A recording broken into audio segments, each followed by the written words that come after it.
Hey, you all. It's Jawara Lawrence here, and uh, and today we're going to talk about just being consistent. How important it is to be consistent in practically anything you do. Plug my phone in. It's about to die. Yeah. So being consistent in pretty much anything you do is, consistency is the one thing you'll find, and no matter what you do, that will always benefit you. Um, I recall when I was last year of high school. Last year of high school, I um I was I won't say I was underweight, but I was pretty small as far as frame, body size, stature, um, and I didn't eat much. Didn't eat much food. But the point is, I I started looking into like weightlifting and you know just working out.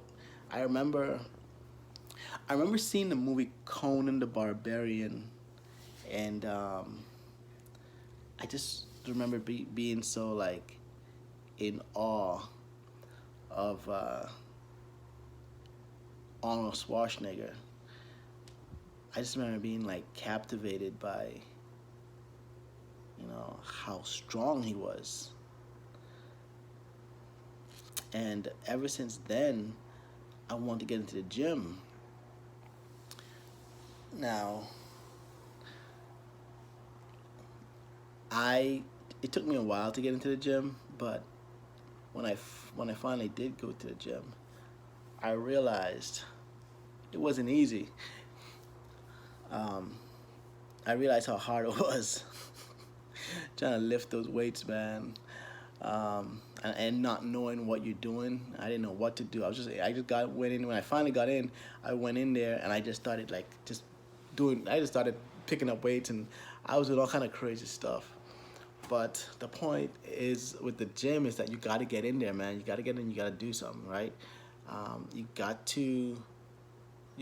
to get started. You got to do something. I remember for this longest time saying that I want to go to the gym and I want to be like Arnold Schwarzenegger, but I never did anything.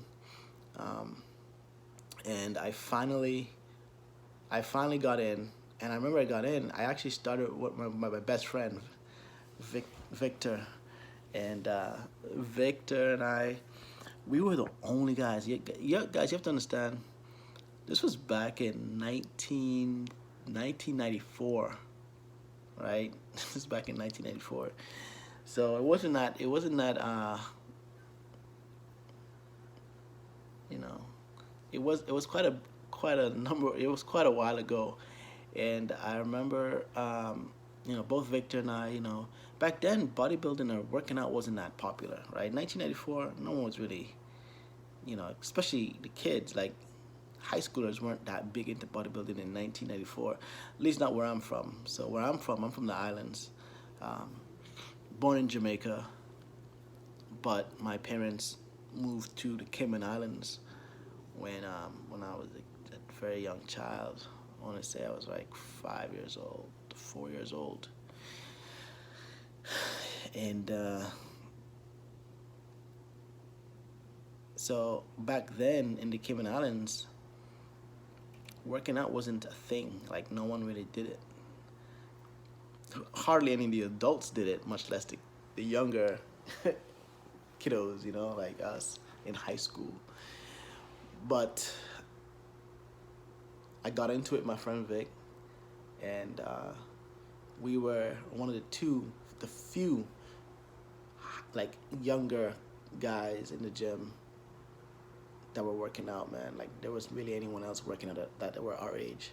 It wasn't a thing, and so we would get into the gym, and we would start working out, and it was more of an experimental thing because we didn't know what we were doing, so it was just trial and error, just doing whatever, and we wasted a lot of time the first like couple months we were in there.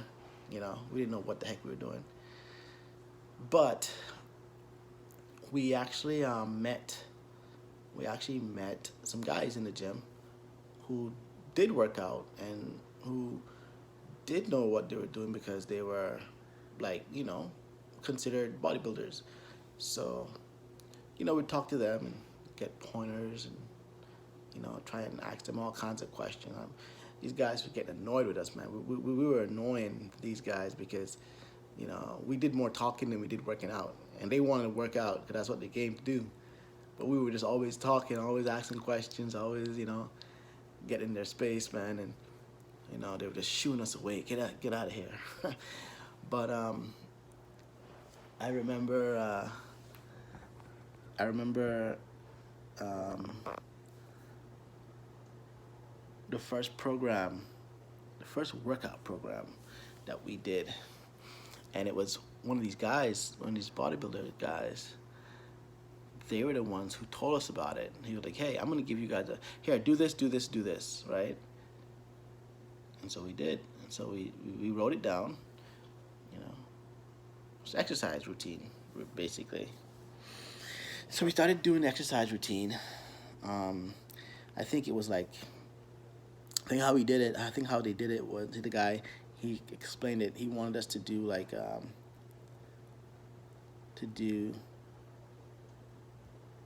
legs, have a leg day, and then do like upper body, like chest and back another day, and then do shoulders and arms a third day, and then just rest the rest of the days.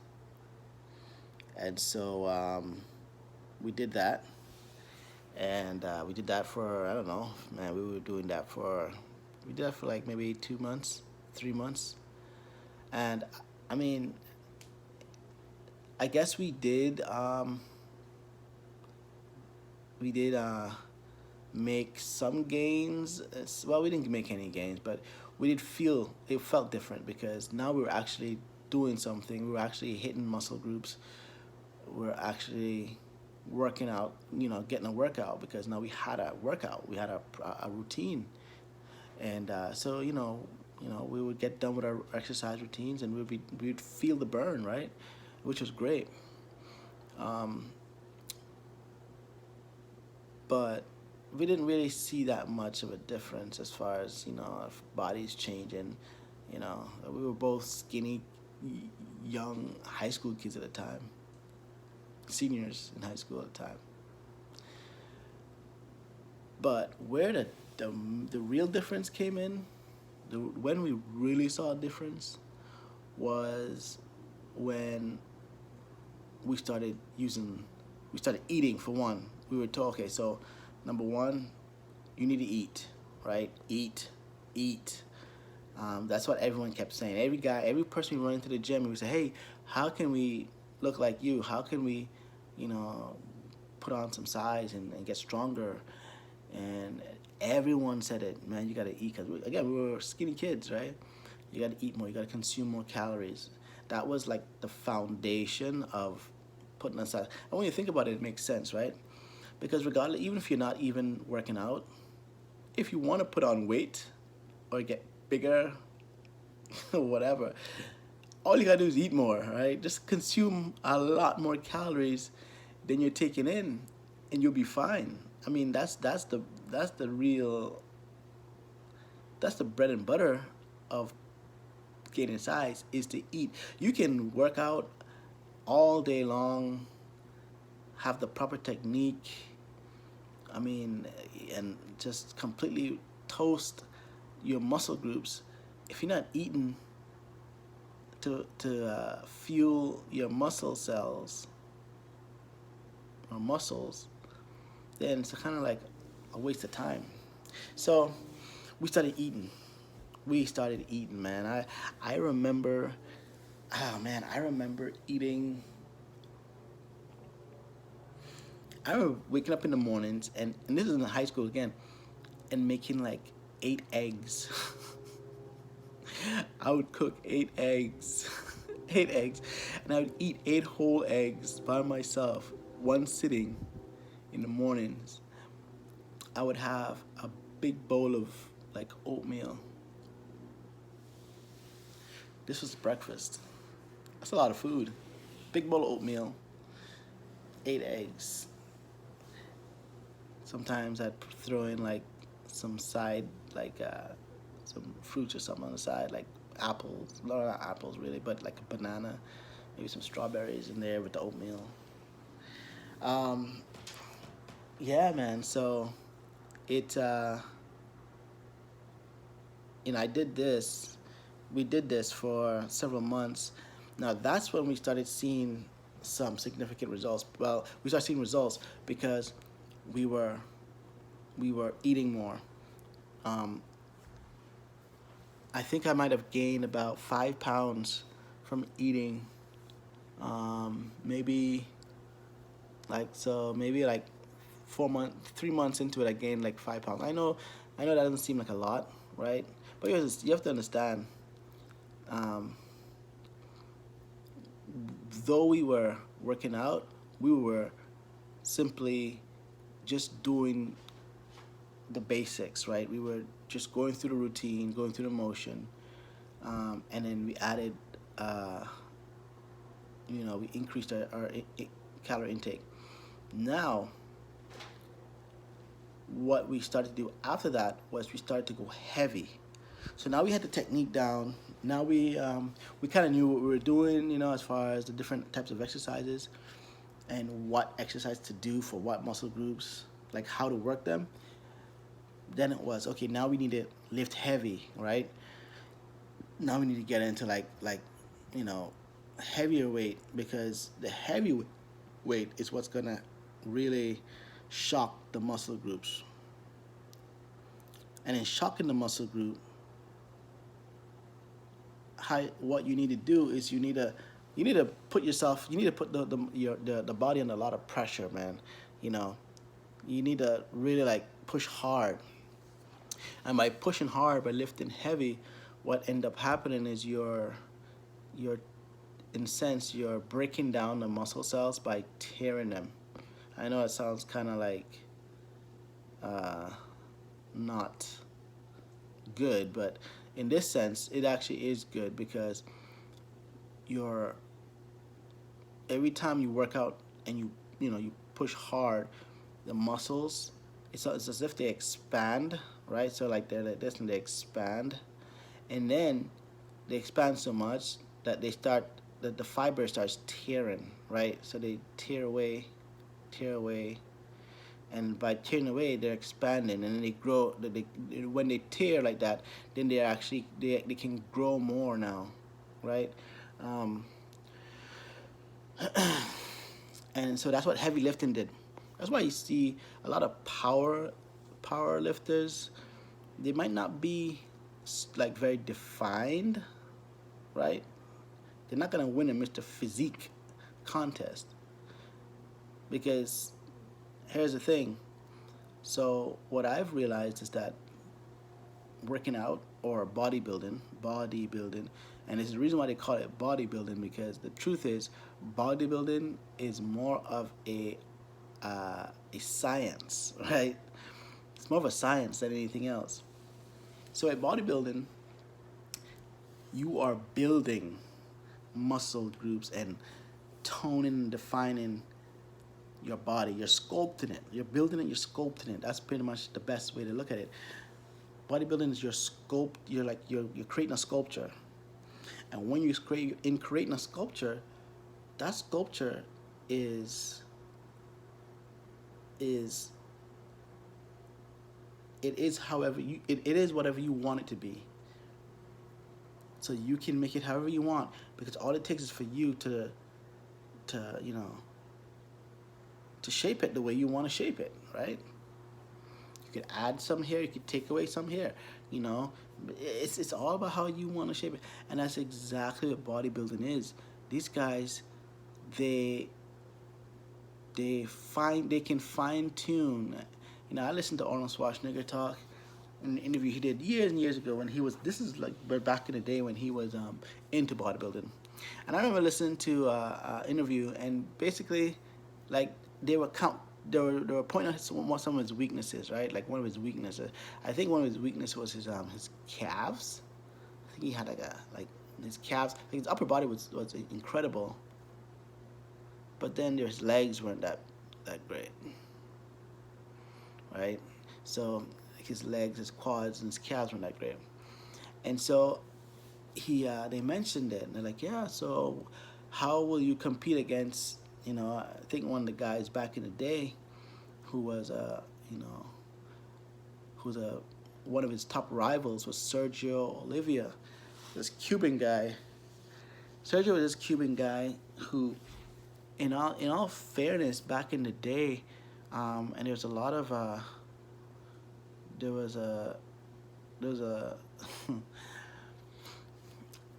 so the pros at the time would have said that Sergio should have beaten Arnold, right? Like when Arnold competed against Sergio, he should have beaten Arnold, because Sergio was like, he had all of the he was the biggest guy for the heavyweight, because Arnold competed in heavyweight. He was the biggest guy, so he was like full body muscles everywhere, like full developed arms, shoulders, chest, legs. I mean, he was full. Like, you know, he was not lacking in anything when it came to muscle mass.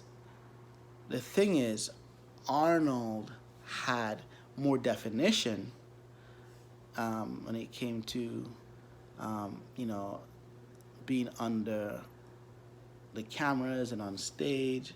And also, I believe Arnold even had better poses. So some of these things, a lot of these things, you know, counts. So you can probably be the best in shape as far as, physique wise. But if you can't pose, then, you know, it's not the best. Sorry. What is that? What is that?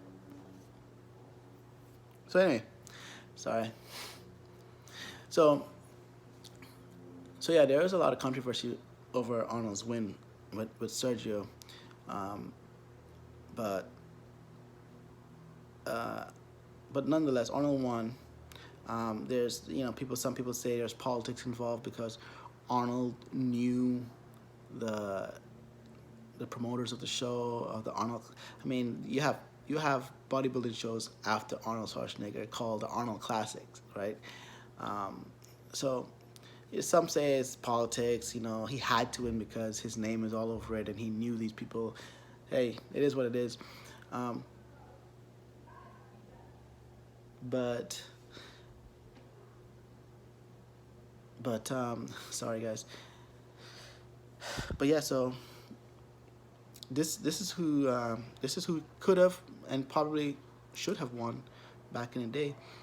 But Arnold, he would explain it when they asked him, how would you win against Sergio when you lack in certain areas, such as his legs, right? His legs weren't that big, right? They were not that defined. They weren't that big. So what Arnold said in his interview was, it's okay. He said, that's when I come back on stage. I think this was within like a year, within 12 months, my legs will be, my calves or his quads or whatever would be just as good as Sergio or better. And what did he mean by that is he was going to go and he's going to work on his legs. And he basically did exactly that. Now, the reason why bodybuilding is a science is because you have a weak spot and you go and you just work on it, right? So what he did was he just worked on those legs. He worked those legs extra hard, and he was able to get his legs bigger, or his calves bigger. Now, they still weren't as big as Sergio's, but the point is, they were significantly different than how they were before. And that's why bodybuilding is an art form, and it's like sculpting, versus powerlifting, where it's more strength, right? It's all about strength. You don't have to worry about posing and, having a super clean, aesthetic looking physique. The main purpose of powerlifting is just to is just to be able to show feats of power, how much you can lift. But in doing that, in lifting, um, you know, I don't know, bench pressing 700 pounds, for example, which is crazy. Um, in being able to bench press, you know, an incredible amount of weight, what that does, it puts a lot of stress on your body, and that's when you get a lot of tearing in your muscles that eventually recoup and rebuild, only only to form bigger, more muscles and bigger muscles. This is why you have bodybuilders that are massive guys. Most sorry, powerlifters that are massive guys. Most powerlifters are just like massive, right? They're just like jacked and massive. Whereas bodybuilders are typically, I mean, they can be pretty big in stature, like especially on the off season. But when it comes to, when they are in season, like getting ready for competition and stuff, and they're training, they lose all that. They cut down because again, they're more focused on having that look. And so, but in doing that, you lose a lot of strength too when you know, you're sacrificing certain types of food, especially carbs. One thing about bodybuilding, especially when you're cutting down for a show, is you gotta get rid of all the carbs. You gotta get rid of all these things, and even high calorie foods, high sugar foods, all these things, because that's what's gonna let you lean up and like streamline down, right? But it is the carbs and the calories and these things that gives you energy all day long, right? And also that fills you out more, because that's what carbs and calories do. Um, so the reason I brought that up is because, sorry, the reason I brought it up is because when when Vic and I started working out as in the gym, and we started hitting the gyms, the weights, we started hitting the heavy weights. That's when we started realizing more gains. Like we gained a little bit. Maybe I gained like 5 pounds in about 2 months or so, just by eating more, increasing my calorie intake. Vic, I think he gained maybe closer to 15 pounds. Like, oh, sorry, close to 10 pounds. So he always was able um, to like gain more than I did, like and lift more. So he gained more weight than I did. I mean, in all fairness, that he was a little heavier than I was when we first started, but he always was gaining a little bit more weight than I was on average. And he was always lifting more than I was on average too. Like I just think he was just one of those, um, very, sorry guys, I'm just laying back here. Oh, oh.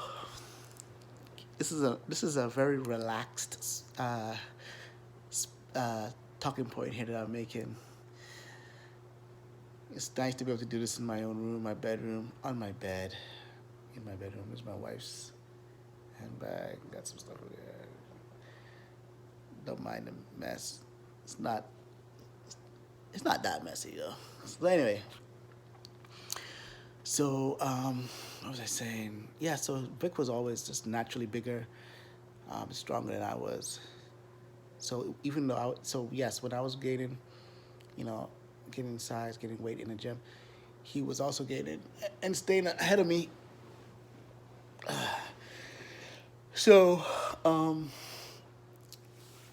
so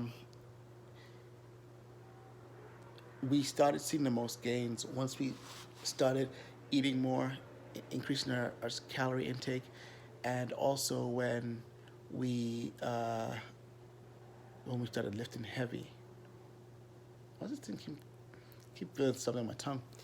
Also, when we started lifting heavy. Now, when we started lifting heavy, this is also the point where, and you guys got to be careful of this. This is also the point where we started experiencing a lot of injuries in the gym. You know, you got to remember to warm up properly. You can't just go in there and just start picking up weights and start doing this. That's not how it works, man. Again, we're lifting heavier weights now. You got to take more care. Even light weights, you can injure yourself. I've tweaked my back just picking up some light weights to do warm up with light weights, right? I was gonna warm up with weights, right? And I tweeted my back. Oh. Sorry, guys. I feel like I want to go sleep now. Oh. Yeah. So I tweaked my back just by doing some light weights, man. Just you gotta be careful. So warm up, warm up, warm up. Can't express that enough. I can't stress that enough.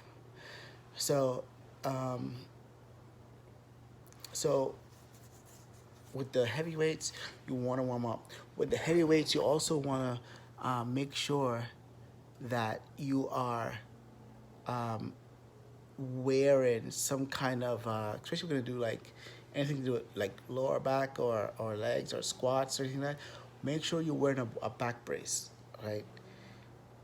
Back brace. Always make sure you're wearing a back brace because when you are when you are putting your body under that kind of like a lot of weight, a lot of heavy weight, and you're trying to push that stuff or pull that stuff, and you don't have a back support or you don't have any, like you don't have a back support, period, you're putting yourself at risk for back injuries.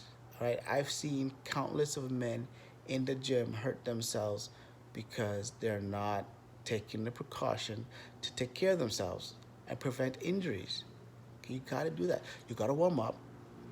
Gotta warm up, and you have to have like some kind of like some kind of back brace or something, man. Right? You need that. Okay. So that's that. Next thing is,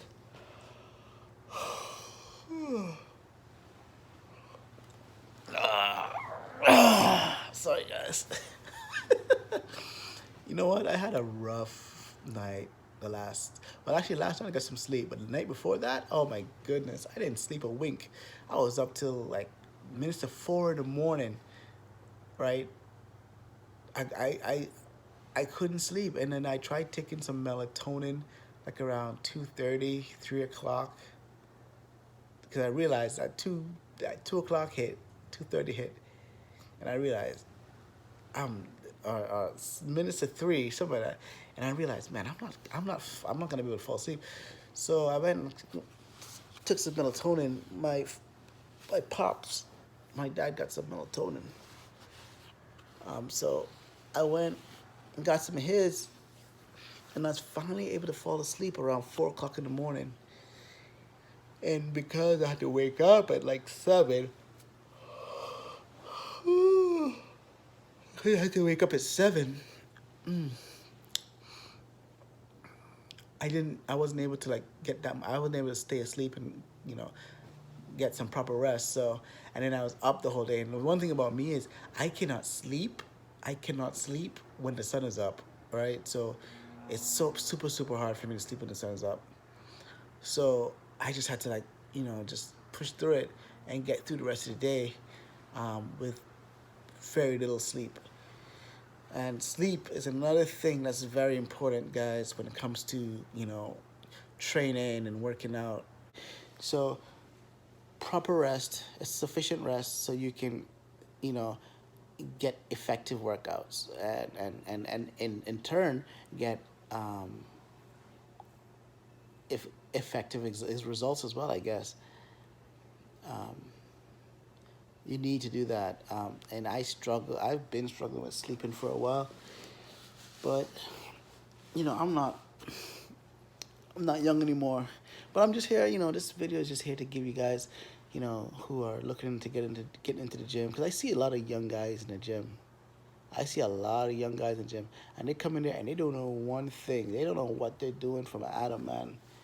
They look completely lost. And I've gone over and I've talked to some of those guys, and I've given my little advice and tell them what they can and can't do better. Um, so yeah, so rest. So nutrition is key. Safety in the gym is key. That's two. All right, that's two. Um, Rest. Can't forget the rest. You gotta have the rest. That's key. And I would also add, with saying that you know supplementing with protein.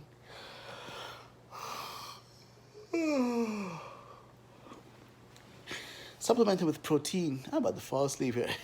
Supplementing with protein, some kind of protein shake or something, is also very good. You want to increase your protein intake and as much as you can. So, um, if, for example, you are eating, say, 5 meals a day, right? Which is good. You want to eat a minimum of seven meals, at least 7 meals a day, and they're not going to be huge meals, but they're going to be enough to get you by, so that you're not starving throughout the day. Because again, remember, in order for you to build muscle, right, and lose fat, is to increase your intake, uh, but lose increase your intake of certain foods and decrease your intake as well as certain foods. Those foods you're going to increase are going to be your proteins, right? You can pretty much eat protein all the time, every time, but the fat, right? Sorry, um, but what you want to decrease is the fatty foods and high carb foods and stuff like that. And this is why bodybuilding is a science, because you have to know how to do it. And first of all, you need to know why you're doing it, and then you need to know how to do it. Um, and there's a method to the madness, right? Yeah. You know what's funny? I'm supposed to be getting ready for the gym, like I'm telling you guys this, and this is supposed to be motivation for me to get up and go to the gym, right? And look what I'm doing. I'm actually laying in bed. I was actually doing some work. On my desk, and I was taking a break. I was gonna take a break to head to the gym, get a quick workout, do a quick run, probably like a mile and a half to 2 miles run, and then do some, I don't know, today maybe some what am I gonna do today? Chest, some back, maybe some arms. I think that's what I'll do today. I've been slacking, man, as you can see, based on the fact that I'm making this video from the comfort of my bed. But right there, I was just doing some work. Have a lovely view out here. But yeah, I need to get up. I need to go to the gym. So I'm making this video so that I can get some of my thoughts and ideas out there of what I'm gonna do, but also to shoot a video there to inspire some of you that are new to working out, and are looking for some advice on how they should go about working out for the first time. And I say this because I reflect on when I first started. And again, I'm not a professional bodybuilder. I'm just a guy that likes to work out. I'm a guy that enjoys staying active and staying in shape. I believe the saying that says, "A body in motion stays in motion." and I 100% can tell you that that is true. Um, you know, the more active you are, the more active you are, the better your body is going to be able to respond when it needs to act. All right, so let's head downstairs.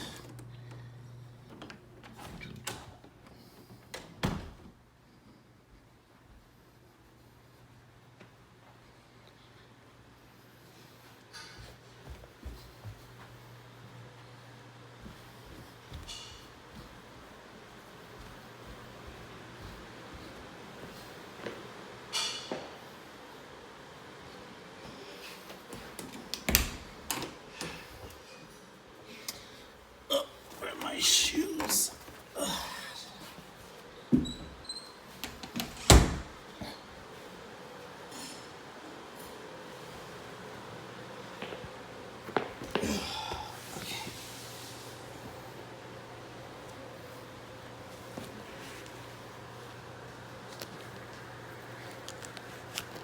These are my running shoes. I've had these shoes for a minute.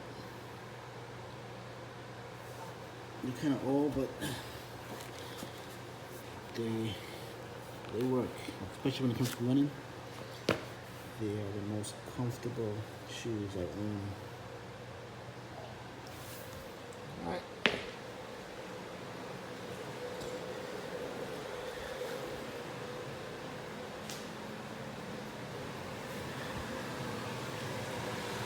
And for those of you who do not know what curry goat looks like, this is curry goat done by the famous Miss Marlene. All right. Work from here. Yep, it's working. It's going down. Down, down, down, down. Perfect. All right, awesome.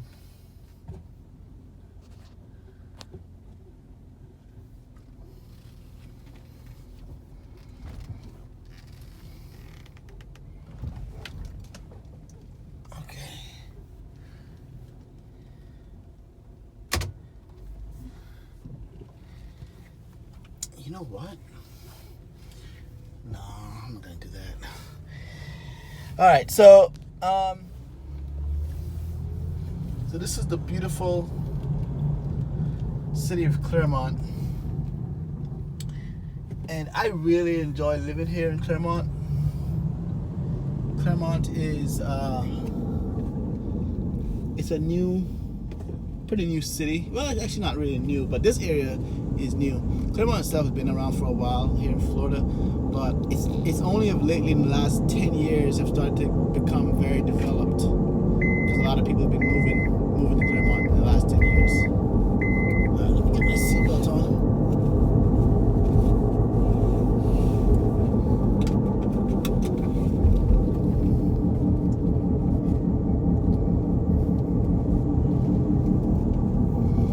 So Claremont has the rolling hills. It's the only place in Florida, I believe, that has high elevations like they have here in Claremont. So you have rolling hills. They have a vineyard. It's very nice over here, guys, and I really enjoy it.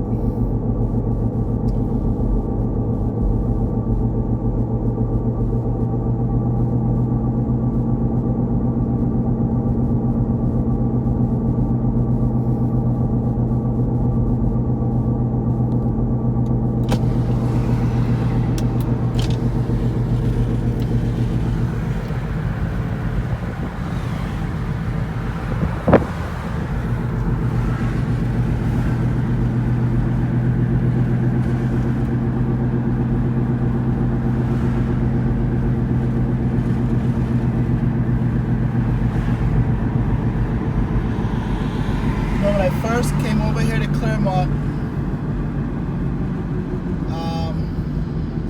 just a little backstory about how we ended up in Claremont, my wife and I.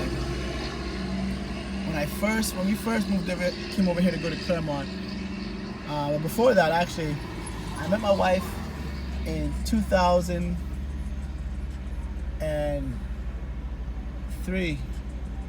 This guy's got a nice car.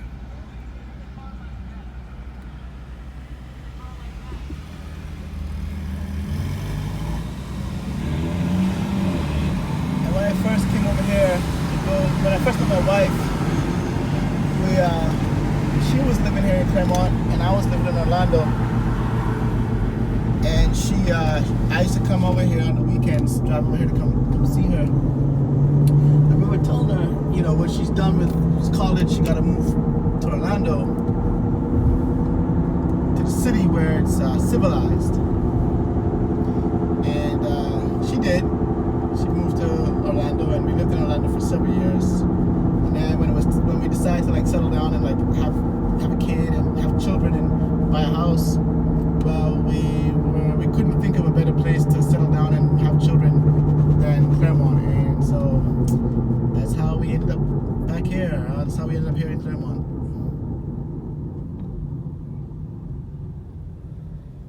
Nice car.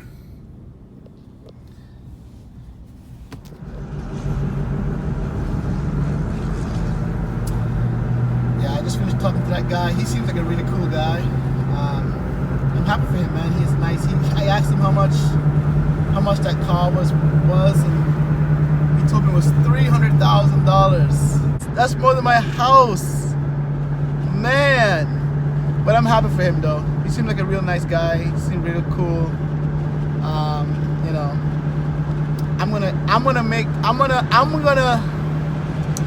I don't know.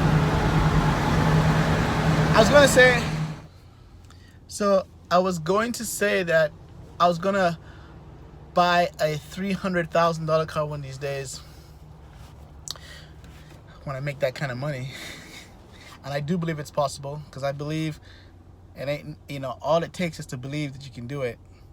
And I'm not talking about this, the law of attraction stuff. No, I don't believe in that. I mean, I believe in it, but not that. And I'm kind of going off here because I'm talking about, people. This video is supposed to be about, people who get started in the gym and, just being consistent. But the point is, I believe you can achieve anything you want, right? What's the saying? If there's a will, there's a way. So I don't know if I would actually spend $300,000 though on a vehicle. That's kind of high. But then again, if you have that amount of money to spend on to buy a vehicle for $300,000, then that might not be that much to you, because it's possible for you to spend that kind of money and not worry about it, right? But anyway, so basically, guys, just make every day count when it comes to getting out there and doing something.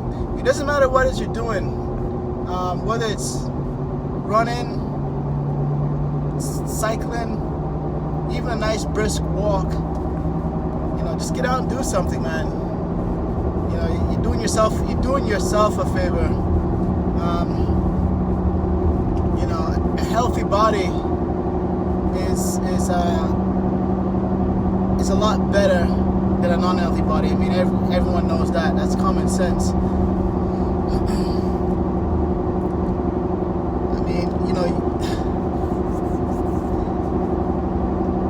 I used to run a lot. Lately, I don't run so much because I'm not getting any younger. I am getting up there in age, but for me, what I like to do these days is I like to jump on my bike, and I will literally ride. And you'll be surprised, but I'll ride for like 50 miles, right?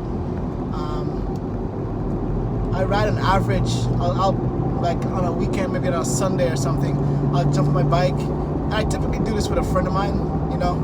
We'll jump on our bikes and we'll just ride. We have trails. We have some really lovely trails around here in Claremont.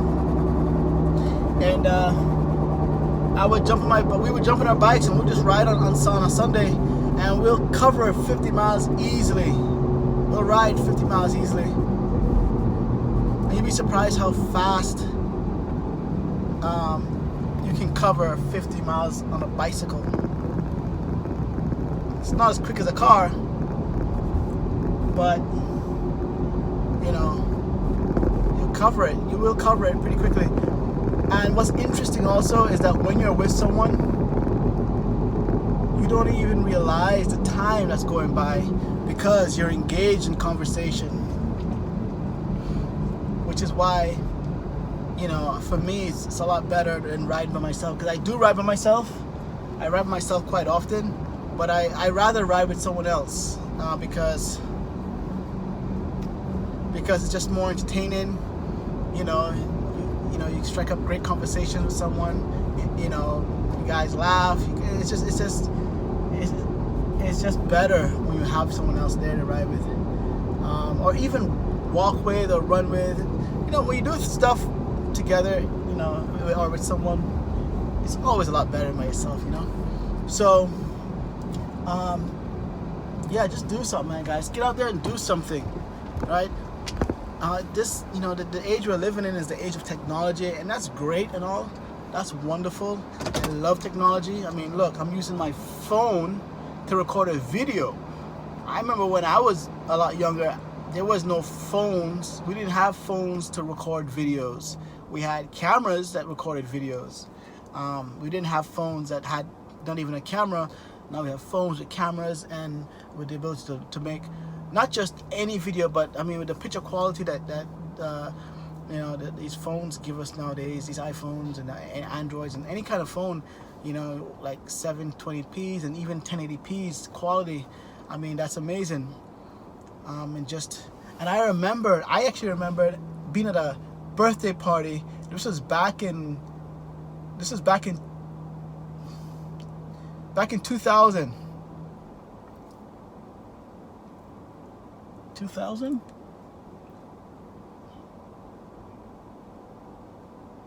Yeah, like 2000. This was 19 years ago.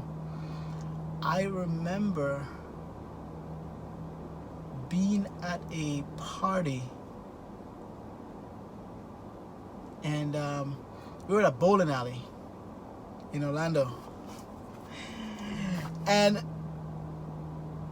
it was time to for the person to cut the cake. And I remember everyone pulled out they said, okay, everyone get your cameras out, let's start taking pictures. And everyone pulled out their cell phones. No one had cameras, man. Now, that was 19 years ago. Of course, the phones weren't the type of phones we have now. The phones then were like the flip phones and stuff. But even then, with the flip phones, even though the technology wasn't that great, they still had the capability to just, with the ease of just going in their pockets and just taking out this device that's they can carry around and have portable with them and just snap pictures. And I remember saying to myself at that time, I was like, wow, because I noticed, I was like, wow, look at that. Everyone's using phones to take pictures these days. And now, I mean, phones have just become like our bloodline. Like, we can't do anything. I don't know about you guys, but I can't do anything without my phone. If I don't have my phone on me, I feel naked. I feel like I don't have clothes on. You know, it's one of those things, man, where, you know, it's revolutionized the way we live. I mean, I check my emails on my phone. I check my text messages on my phone. Obviously, Facebook. You got social media now. You got the Facebook. You got the Twitter. You got the Instagrams. I mean, everything is on your phone, man. I mean, so, you know, where was I going with that? About phones. I don't remember where I was going with that. But basically, you know, you can, or maybe where I was going with it is maybe I was going to say you can, you know, plug in, download your best iTunes music or whatever you want to, as far as music or whatever music, and you know, just plug it in and just go for a run or a ride or whatever, and just listen to your jam out while you work out. You know, jam out while you work out. I like that. But it's just a lot easier. It's a lot different than it used to be. And I just want to encourage you guys to just don't stay stagnant. I see people and they have their kids now. The kids are home, and the kids are constantly on the iPad or their iPhones. And I don't know if you realize this, but as great as technology has been for us, it's also have done us a disservice, because on one end, it has helped us to progress when it comes to the means and ability to reach out to people all across the world, and in a matter of fractions of seconds, send someone a hello, send a message here, multiple messages, group messages and texts and emails, right? You can work faster. You can get work done a lot faster. But the one thing that technology has also done, and specifically when it comes to our devices, our electronics, like our phones and our computers and social media, is that it has also kind of like divided us in the sense of we're not relationships aren't personal anymore, right? Like, I remember the time when we used to, you wanted to talk to someone, you had to pick up the phone. Well, even before that, so in the very beginning, you want to talk to someone, you had to literally get up and go and say, hey, go knock on the door. Hey, what's up? How you doing? Then we had the ability to call. So now you didn't have to walk over there. Now you could just pick up the phone and call. Hey, how you doing? Now, with all the social media and everything else, now you don't even have to call. Now all you got to do is send a text, right?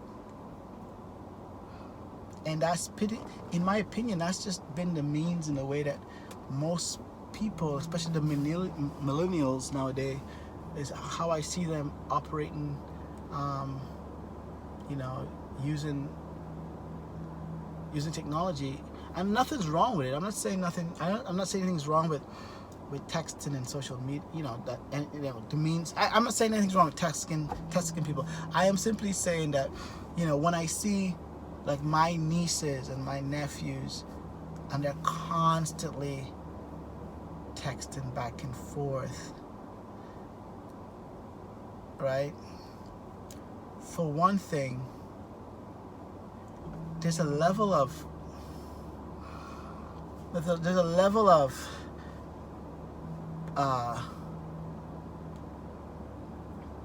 personal connection, personal contact that's being left out when the first thing that comes to your mind when you want to talk to someone, or when you want to reach out to someone, is to send them a text. And that's fine and good, but it's almost it's almost too interpersonal. I don't know. It's the reason, and when you listen to, like, you'll see people arguing and saying things on Twitter. Our president Donald Trump, and for me personally, I have nothing wrong. I don't see anything wrong with Donald Trump. I think we ought to support our president, regardless whether you're Democrat or Republican. They're in office. Whoever's in office, we gotta support them because we want the best for our country, right? But he uses, obviously, he's like the social media tweet guy. Like, he is, like, I think like Twitter, they need to make him like their their person of the year or whatever. But because I think he uses Twitter more than any other person in America. I mean, this guy's always on Twitter. But the thing is, if you notice, when people are like having disagreements on social media, they'll say things, right? And I remember reading this in a book once years ago, how people, they're who they are, how they really feel, versus how they really feel and respond, versus how they should respond based on how they feel, is or can be different, usually is different, based on information, and based on the fact that they're not face to face with that person. So if I'm upset about something and I want to vent, or I want to express how upset I am, in other words, it's easier for me to vent my frustration on this via text or social or whatever. It's easier for me to do that on text and not face to face, and say things that I probably would later regret, because that person is not right there. So I can say whatever I want and express myself however I want, because that person is not right there. But the minute you're in front of someone, and you're having to like express yourself and vent and go on, there's certain limitations that you're compelled to hold on to, right? There's certain things that you're compelled to hold on to and not let yourself completely off the handle, right? You're gonna restrain yourself to a degree, because that person's right there in front of you and you can see them, right? You can see them, you can hear them. And so there is a certain level of restraint that one exercises when they're in front of someone, versus, on the other hand, when you're over the phone. Versus when you're sending a message, a text message, or an email, and you don't see that person, you don't hear that person, nothing. That your text message or your email might be a little more hostile than what it would have been if you were right in front of the person. And I think this is what's happening in today, is that we're so used to not being around people, but yet getting all our views heard, right? Getting all our opinions out there, whether they're good opinions or bad opinions. That's another thing. Even bad opinions are heard every day now because of social media, right? It comes with the good and the bad. Anyway, guys, I just wanted to tell you guys to be consistent no matter what you do. I'm just a normal guy. I'm not like some big bodybuilder, pro athlete. I'm just a normal guy. I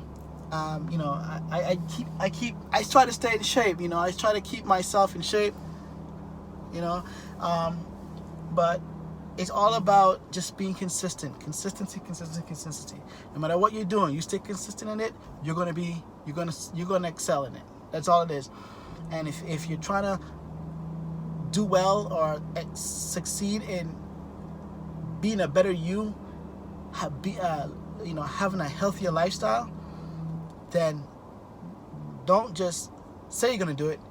Do it. Get it started and stay consistent. Even if you are not going to the gym like 4 times a week, right? At least go 3 times a week. If not that, at least go 2 times a week. If not that, at least go 1 time a week. At least make sure you get there 1 time a week. And if you get there and you're not doing, if you're not there for like a whole hour, at least do 30 minutes. If you can't do 30 minutes, at least do half that, 50 minutes. But the point is, just do it, all right? As Nike says. All right, guys, take care. Love you guys. I'll try to post another video sometime soon, okay? Bye.